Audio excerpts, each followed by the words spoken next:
In this video, I will guide you on how to create avatars with Gemini Omni.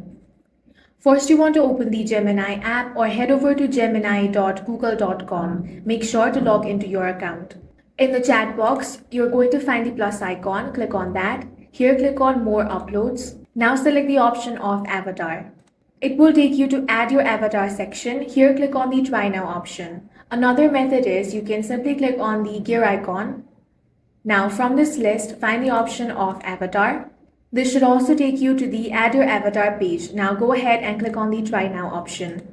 Now you will be taken to a QR code. You want to scan that using your phone or tablet. Follow the on-screen instructions on your phone or tablet to record your face and voice. Then return to your computer to finish the process. Then click Use Avatar.